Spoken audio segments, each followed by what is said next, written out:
عزیز طلبہ، دودھیل جانوروں کی دیکھ بھال سب سے عام مینجمنٹ ہوتی ہے اور اس کی بڑی وجہ یہ ہے کہ ڈیری فارم پہ سب سے آمدنی کا بڑا ذریعہ دودھ کی پیداوار ہے۔ دودھیل جانوروں کی مینجمنٹ اس کے کاونگ کے فوراً بعد شروع ہو جاتی ہے اور اس کی جو دودھ دینے کا جو پیریڈ ہے جسے ہم لیکٹیشن لینتھ کہتے ہیں، اس کو ہم 3 حصوں میں تقسیم کرتے ہیں: early lactation period, mid lactation period اور لیٹ لیکٹیشن پیریڈ۔ 0 ڈے سے لے کر 70 ڈیز تک کے پیریڈ کو ہم ارلی لیکٹیشن پیریڈ کہتے ہیں۔ اس دوران میں جانور کی ریکوائرمنٹ ڈیفرنٹ ہوتی ہے۔ اس وقت جانور پہ دودھ پیدا کرنے کا پریشر زیادہ ہوتا ہے اور اس کو فیڈ انٹیک کم ہوتی ہے اور دودھ کی پروڈکشن دن بدن بڑھ رہی ہوتی ہے، جبکہ 8ویں ہفتے پر ہائیسٹ ملک پروڈکشن ہوتی ہے۔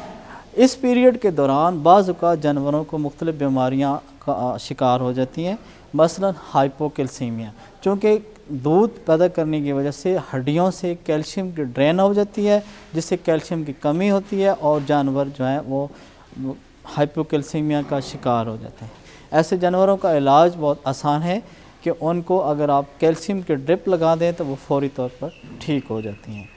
اس دوران جانوروں کو ہائی انرجی اور ہائی پروٹین ڈائٹ دینی چاہیے۔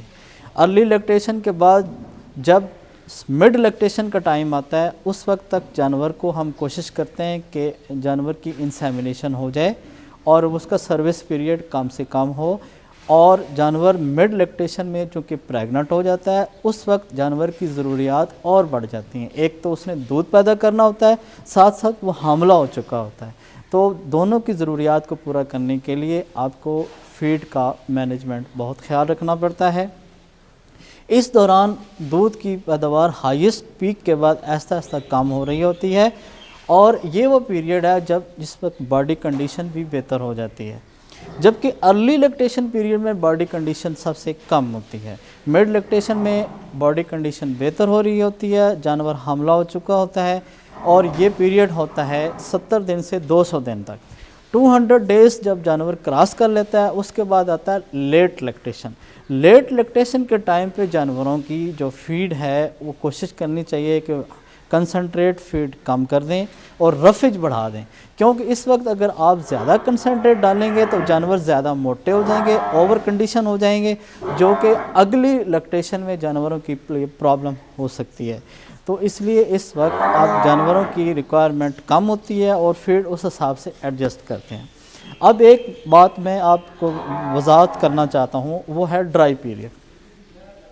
آخری 2 مہینے میں کاونگ سے پہلے 2 مہینے جو 60 ڈیز ہیں اسے کہتے ہیں ڈرائی پیریڈ۔ جانوروں سے ہمیں چاہیے کہ دودھ لینا بند کر دیں۔ ڈرائی کرنے کا ایک خاص طریقہ ہے، وہ طریقہ کیا ہے کہ جب آپ کسی جانور کو ڈرائی کرنا چاہیں تو اس کی کنسنٹریٹ ڈائٹ ختم کر دیں، اس کو فیڈ بند کر دیں، صرف آپ اس کو پانی اور چارہ دیں، اور ملک اگر آپ صبح اور شام کو لے رہے ہیں تو شام کو لینا بند کر دیں، صرف صبح لیں، اور اس کے بعد 1-2 دنوں کے بعد آپ ملک نکالنا تھوڑا کر دیں، پھر آہستہ آہستہ ملکنگ بالکل آف کر دیں۔ اس سے کیا ہوگا کہ جو ملک پیدا کرنے کا، دودھ پیدا کرنے کے جو سیل ہوتے ہیں جنہیں ہم الویولس کہتے ہیں، ان کی پوٹینشیل اس وقت وہ ختم ہو جاتے ہیں اور وہ اگلے جب لیکٹیشن شروع ہوتی ہے تو اس وقت ان کے اندر ملک پروڈیوسنگ ایبلٹی اور بڑھ جاتی ہے۔ اسی لیے ہم کہتے ہیں کہ اگر آپ نے جانور سے اگلے سوے میں زیادہ دودھ حاصل کرنا ہے تو اس کو ڈرائی کرنا ضروری ہے۔